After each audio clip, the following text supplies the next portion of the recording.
Миний өнөөдрийн тавьж байгаа хэлбэр бол Жи чулууны ардын дуунаас утсан хөгжмийн дөрвөлд зохиолын гიშгдээнд оруулах асуудал гэсэн сэдвээр тавьж байгаа.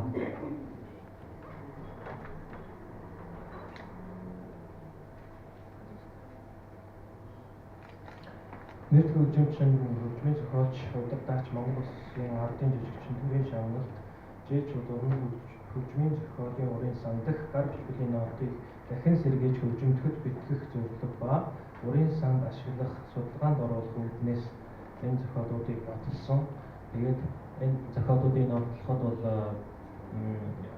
одоо хөгжмийн онлын тэнхимийн босгон болгон байгальмаа бас билгүүдээ гаргуулсан. Бас миний бие бас оролцсон байгаа. Гүнэлэг хүчээр урт текст нот боловсруулах гэдэг.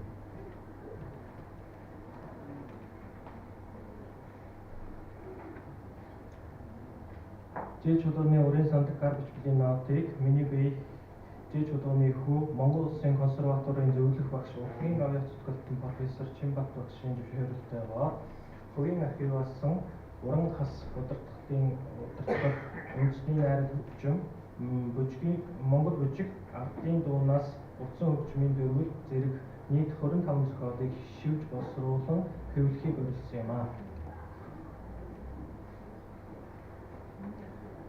Төгөлдөр хуурч урдлах судлалын ухааны доктор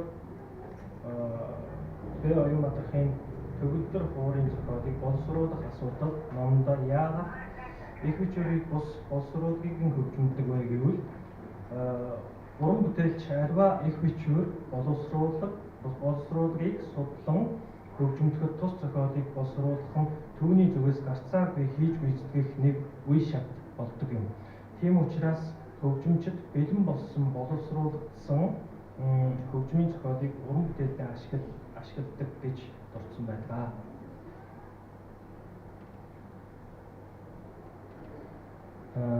Бид энэ 25 зохиолыг шивж явах хугацаанд тулгамдсан асуудал бол Монгол бүжиг гэдэг симфони оркестр зориулсан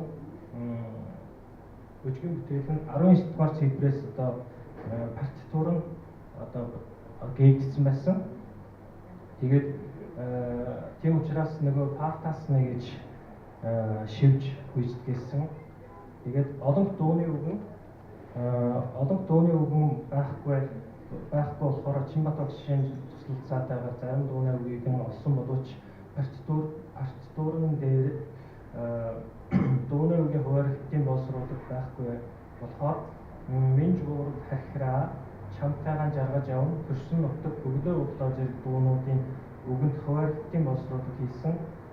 Харамсалтай миний хайрт Монгол орон Гончин Баатар цогтгэрлийн тухай баримтат киноны дууны үг хараахан олжсонгүй. Миний нутаг зохиолын партитурын хамгийн сүүлийн хуудсан дээр Монгол бичгээр хөөмэ гэж бичсэн байсан. Чимбат багшаас давж энэхүү зохиолыг 6 дугаар цифрээс гол аюулгүй хөөмэгийн хахираа эсрэгээр 2 удаа давтан гიშүүлэхийг шийдсэн. Тэгээд энэ нь бол солон бичгдээгүй оркестрийн нот байсан. Ардын дуунаас утсан хөгжмийн дөрвөлд бүтээлийн төгсгөлийн хэсгийн нот нь олдохгүй байсан болохоор Чимбат багштай хамтран зөвлөдөж зохиолын утга санааг үндэслэж 2 тагт нэмж төгсгөөсөн. Дарагдсан хувьд зарим нэг бүтээлүүдийн нотны цаас нь урагдсан харандаагаар бичиж олон жил болсны улмаас зарим нь бадархай болсон нотнуудыг зохиолын аюулгүй аккордуудын эгшиг задлан шинжилгээ хийж нотыг эгшглээст оруулж бичсэн. Хурдын үгэн тэмдэглэгийг зохиолын утга санааг үндэслэн тоон тэмдэглэгийн хурдыг тодруулсан. Ж чулууны гар бичмэлийн нэг онцлог нь нэгээр зохиол бүтээлээр балаар бичиж он сар өдөр гинт ямар хөгжимчд анх хаа тоглосон зэргийг тэмдэглэж бас зарим нэг бүтээлдээ монгол бичгээр гарын үсгээ үлдээсэн нь хожмын хөгжимчд судлаачдад хөгжмөдөж судлахад нь тодорхой хэмжээний ач холбогдолтой байсан.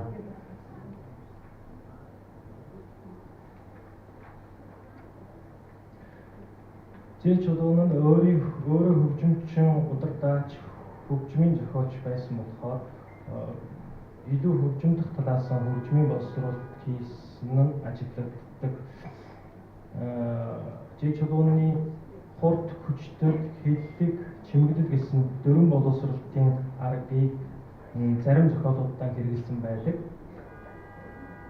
Үүнд ардын дуунаас утсан хөгжмийн дөрвөлд бүтээлдээ хурд хүчтэй хэллэг гэсэн гурван боловсролтын аргыг хэрэгжээ.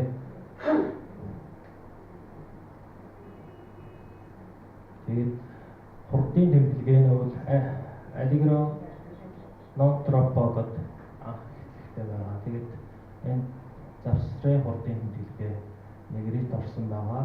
Тэгээд 35 дугаар тагтаас нь темпо. Тэгээд хүчтэй тэмдэглэгээнүүд бол их хэрэгэлсэн байсан.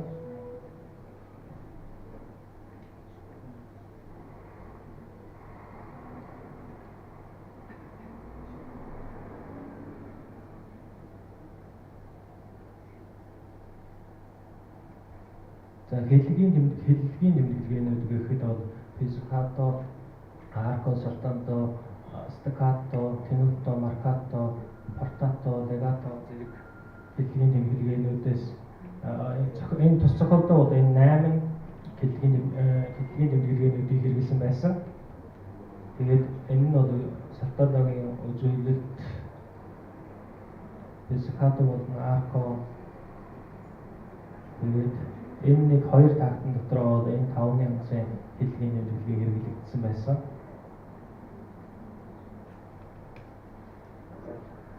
Бид чулууны дан хөгжмийн бүтээлүүдийн гар бич бүтээг нотыг шивж ахмад үеийн хөгжмийн зохиолчийн зохиомжийн арга техник, зохиолын хэлээр бүтэц найруулга зүйд суралцсан гар бичмэлийн нот буюу урт текстийг сэргийн хэвлүүлэх зорилгоо тавьсан билээ.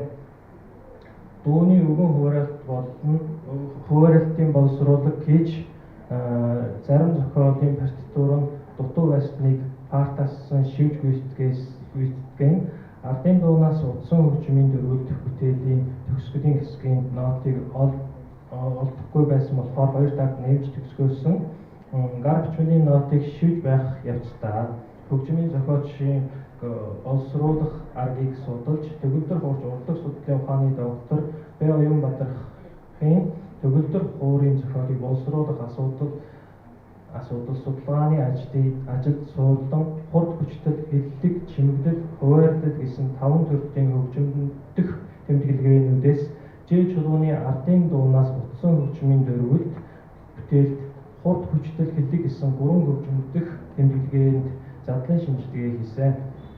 Үүнээс дүнхэд хөгжмийн зохиолч Ж чулуун нь мэргэжлийн өндөр түвшинд хөгжмийн зохиолоо боловсруулан төвлөрч байсан нь дээрх зохиолуудын бичлэгээс ажиглагдсан.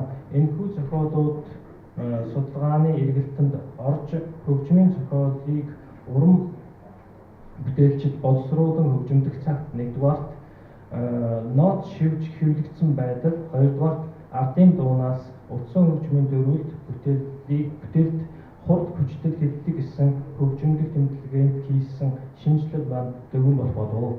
За анхаарал тавьсан баярлалаа. За баярлалаа. Тэгэхээр энэс дүгнэлт хэлэхэд хөгжмийн бүтээлээ бол хөгжимчин буюу тусгай арга хэвлийн буюу нийтлэг гэсэн юм хоёр аргаар бол одоо боловсруулаад байгаа юм да. Тэгэхээр тусгай арга дээр нь болохоор хурд хүчтэй хэллэг, чимэглэл, хуваарлал, дөөсөлдөг гэсэн хэрэгслүүдийг олчлон ашигладаг бол тэр нийтлэг аргад нь болохоор эдгээр хөгжмөдөг тэмдэглээнээс гадна хөгжмийн зохиомж, хэлбэр, нот, бичлэгийн дүр гэсэн өргөн хүрээнд боловсруулах юм